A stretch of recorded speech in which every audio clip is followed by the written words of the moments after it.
Actually इतना ज़्यादा tax नहीं बढ़ाना था। तो मैंने उसका विरोध भी किया था और पुरज़ोर विरोध किया था जिससे कि उनको माफ़ी भी माँगनी पड़ी थी अतिक्रमण जो दस्ते को। नहीं 10 में से अगर नंबर देने की बात आएगी तो अगर पर्सनल तौर कहेंगे तो 10 में से 10 है। लेकिन अगर आप अन्य लोगों का जो हम लोगों से बात करते हैं तो 8 नंबर मिलना चाहिए। ये तो हम आपकी बात से सहमत नहीं हैं। क्योंकि अगर आप कोई भी सर्विस लेंगे तो उसका पे करना पड़ेगा। नमस्कार साथियों, आप देख रहे हैं समाचार गैलरी और मैं हूं आपका अपना साथी हेमंत कुमार गुप्ता। साथियों, नगर निकाय चुनाव 2023 पर चर्चा करने के लिए अब हमारे खास मेहमान हैं उद्योग व्यापार प्रतिनिधि मंडल के प्रदेश उपाध्यक्ष और झांसी के जाने माने चेहरे राघव वर्मा जी। राघव जी, स्वागत है आपका हमारे कार्यक्रम। धन्यवाद। राघव जी, अभी महापौर का चुनाव आ गया है, नामांकन चालू हो गए हैं, 4 तारीख को वोटिंग भी होनी है। कैसा कार्यकाल रहा अभी महापौर जी का? वो आप ही के कुनबे में से एक थे, व्यापार मंडल के कहीं ना कहीं नेता थे जो महापौर बने। कैसा कार्यकाल रहा? आपका कहना सही है कि वो हमारे ही कुनबे के थे और मैं आपको एक बात बता दूँ कि वो जब नगर अध्यक्ष व्यापार मंडल के थे, तो मैं नगर महामंत्री था व्यापार मंडल का, ठीक है? और जब उनका टिकट हुआ था, उस समय भी वो नगर अध्यक्ष थे और मैं नगर महामंत्री था। लेकिन अब बात आई महापौर की, तो महापौर का जो उनका कार्यकाल रहा है, ठीक है, बढ़िया रहा है। व्यापारियों का समस्याएँ भी कुछ उन्होंने दूर की हैं और आप तो देख ही रहे होंगे इस समय रोडें जो जगमगा रही हैं और बाहर से आने वाला व्यक्ति मैं आज झांसी में थोड़ा-सा ठिठक-सा जाता है। और एक बार की बात मैं बताऊँ अभी कुछ दिन पहले की बात है कि रात के 12 बजे मेरे पास एक फ़ोन आया, मेरे एक मित्र का वो झांसी से निकल के बाहर जा रहे थे सागर जा रहे थे। तो उन्होंने कहा कि झांसी के अंदर से होते हुए जाएँ। तो वो जब वो इधर से गए तो उन्होंने लाइटिंग देखी और ये देखा तो 12 बजे वो मुझसे कहते हैं कि अब तो इंदौर बनने में ज़्यादा समय नहीं रहा। राघव जी, आपने कहा बहुत अच्छा कार्यकाल रहा। व्यापारिक हित में क्या कार्य किए? जहां तक हमारी जानकारी में है, पार्किंग की समस्याएं अभी जाके सॉल्व हुई हैं जब नगर आयुक्त ने चार्ज संभाला। नहीं तो पार्किंग अवैध ही चलती रही झांसी के अंदर। हाउस टैक्स, कमर्शियल टैक्स बेतहाशा बढ़ा दिए गए और लोग अपने आप को मानने लगे कि वो अपने घर में ही किराएदार हैं, अपनी ही दुकान को किराए पर लिए हुए हैं, जो उनकी खुद की संपत्ति है। व्यापारिक हित में क्या किया? मैं आपकी बात से पूर्ण सहमत हूँ। एक्चुअली इतना ज़्यादा टैक्स नहीं बढ़ाना था। सबसे बड़ी बात ये है क्योंकि टैक्स बढ़ने से एक आम आदमी पर बोझ लग पड़ता है और वो बोझ कहीं न कहीं फिर फ्रस्ट्रेशन का के वजह से वो बाहर आता है। तो इतना नहीं बढ़ाना चाहिए था और व्यापारिक हित में देखिए क्या है कि जो शासन की नीतियाँ हैं, तो अतिक्रमण मुक्त भी नहीं हो पाया झांसी, जिससे व्यापारियों को कहीं राहत मिलती। ये कहीं ना कहीं महापौर के कार्य के अंडर ही आती है सारी चीज।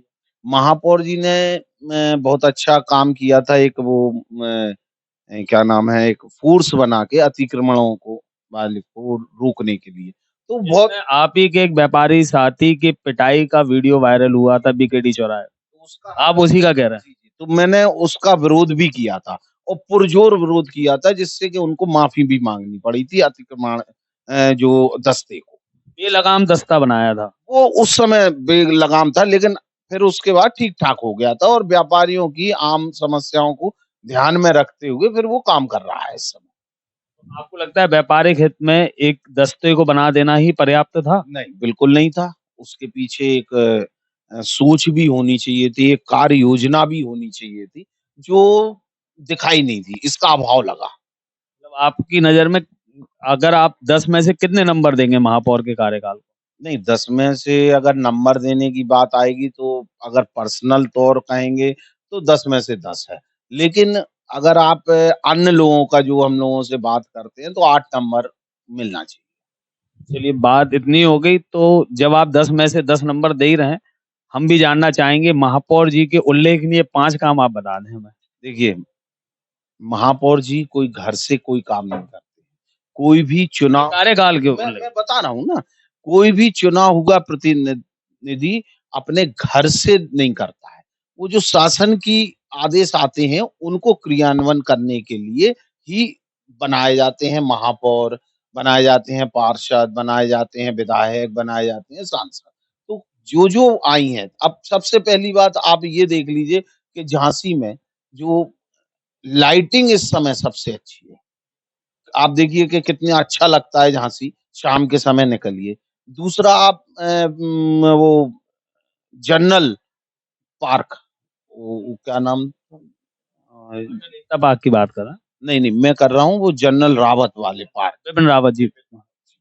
वो पार्क का आप देखिए कितना सुंदर पार्क बना हुआ है कि आदमी जाए घर से अपनी टेंशन को छोड़ के जब वो वहाँ पहुँचेगा तो उसका बड़ा मन अच्छा रहता है। तो इस तरह के उनके बहुत से काम हैं। चलिए राघव जी, बात थोड़ा-सा और आगे बढ़ाते हैं। टिकट की दावेदारी भाजपा में भी लोग कर रहे हैं, समाजवादी पार्टी में भी लोग कर रहे हैं। आप एक बहुत बड़े संगठन में हैं, प्रदेश उपाध्यक्ष के पद पर हैं। आपके संगठन से कोई टिकट का दावेदार है क्या इस निकाय चुनाव में? देखिए क्या है कि हर व्यक्ति संगठन के अलावा जैसे मैं उद्योग व्यापार प्रतिनिधि मंडल उत्तर प्रदेश का प्रदेश उपाध्यक्ष हूँ। इसके अलावा भी हम लोगों का एक और जीवन होता है। एक और दल में हम लोग किसी न किसी दल में रहते हैं। आप किस दल को बिलॉन्ग करते हैं? मैं भाजपा से बिलॉन्ग करता हूँ। तो भाजपा जिसको भी टिकट देगी, वो हमारा आदमी होगा, हम उसको जिताने का काम करेंगे। और रही बात व्यापारी की, तो मेरे हिसाब से किसी संगठन से ना आके वो व्यापारी ही आएगा। लेकिन अब संगठन का नहीं होगा, लेकिन वो हमारे दल का होगा। संगठन से आए हुए व्यक्ति की बात हम लोग इसलिए कर लेते हैं, जैसे 10 में से 10 नंबर आपने कहीं न कहीं व्यापारी नेता को ही दिए। तो आप नहीं, मैंने महापौर जी को दिए हैं। कहीं न कहीं व्यापारी नेता ही महापौर बने थे। देखिए, क्या है कि जब वो व्यापारी नेता थे तब महापौर नहीं थे और जब महापौर बने तो व्यापारी नेता नहीं है। तो आपकी तरफ से रिकमेंड आप कोई नाम करने जा रहे हैं कि ये दावेदार अच्छे रहेंगे, हो सकता है वो आपके संगठन के हों और अगर नहीं है तो फिर वो व्यक्ति है कौन? देखिए तो भाग बदल सकता है यहाँ से। देखिए, मैं आपको सही बात बताऊँ, भाग्य बदलने के लिए तो योगी जी और मोदी जी हैं। इन लोगों जिस तरह का काम कर रहे हैं, ये भाग्य भी बदल रहा है और भारत एक सशक्त हो रहा है, यूपी सशक्त हो रहा है। ठीक है? तो मेन बात क्या है कि हमारे संगठन से या मेरे नाम लेने से कहीं कुछ नहीं होता है, कि मैं नाम ले लूँ कि भई आप इनको टिकट दे दीजिए। नहीं होना है ना, कुछ होना ही नहीं है तो इसलिए किसी का नाम लेने से कोई फ़ायदा नहीं है मेरा।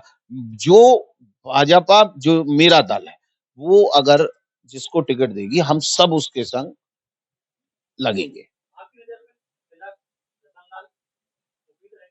आपकी नज़र में तिलक जी जो हैं, जो अभी मौजूदा समय में पहले कभी बासपा में हुआ करते थे, फिर सपा में रहे और इस टाइम पे वो दावेदारी अपनी कर चुके हैं भारतीय जनता पार्टी से। तो इस तरीके के जो पैराशूट प्रत्याशी हैं, आपको लगता है मुफ़ीद रहेंगे?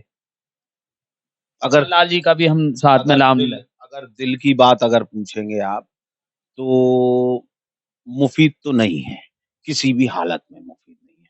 क्योंकि इन्होंने भी सत्ता का मज़ा लिया है और उस सत्ता में इन्होंने क्या काम किए ये वो बता दें जनता को कि हमने जनता के लिए इतने अच्छे काम किए अपने स्वयं से या पहले किए या अभी तक किए। तो मुझे नहीं लगता कि मुफ़ीद है नाम। आपकी पार्टी में हमेशा पैराशूट प्रत्याशी या पैराशूट जो भी आए हैं लोग, उनका हमेशा बहुत ज़्यादा सम्मान रहा है। आप बड़े नेताओं की लॉबी को देख लें या नीचे भी देख लें, तो बड़ा सम्मान रहा है। ऐसे में आप कैसे कह सकते हैं कि मुफ़ीद नहीं है? देखिए अगर आपने अब बात को आप हमारी समझे नहीं। मैं कह रहा हूँ आपने सबसे पहले पूछा कि जनता के लिए मुफ़ीद होंगे कि नहीं होंगे, तो मुझे नहीं लगता वो जनता के लिए मुफ़ीद होंगे। और रही बात पैराशूट की, तो कभी भी भाजपा ने पैराशूट वाला प्रत्याशी नहीं उतारा है, कभी नहीं उतारा। तो फिर कौन मुफ़ीद होगा? मुफ़ीद का नाम तो वही होगा जिसको टिकट मिलेगा हम उसके साथ हैं। वही मुफ़ीद है हमारे लिए। तिलक जी को ही फिर प्रत्याशी बना दिया अगर भाजपा ने देखिए, फिर। मैं फिर कह रहा हूँ कि नाम से मुझे कोई मतलब नहीं है। किसी के काम से कोई मतलब नहीं है, जो भी भाजपा से आएगा मैं उसके साथ खड़ा दिखाई आप ये मानते हैं कि 5 साल में बहुत विकास हुआ है झांसी नगर का? हाँ, हुआ है ना, आप खुद देखने वाले हैं, आप भी झांसी के। आप बताइए आपके इस तरफ पूरी रोडें बनी हुई हैं, कहीं कोई गड्ढे नहीं है, बताइए आपका आप? कहना बिल्कुल ठीक है। आज हमें कचरा उठाने के लिए भी जब सुबह लोग दरवाजे बजाते हैं तो 200 से लेके 300 रुपए तक हमारा खर्चा होता है। अदर एक्सपेंसेस हमारे हज़ारों में बढ़ गए हैं। हमारे टैक्सेस इतने बढ़ गए हैं, तो कहीं पर आमदनी तो बढ़ी नहीं। हम स्मार्ट सिटी में रहने लगे और हर एक परिवार के ऊपर 1000 से 2000 और 3000 मिनिमम जो बिल्कुल लोअर उस पे हम बात करें तो इतना कर्जा अतिरिक्त भार पड़ गया है, हम कह सकते हैं।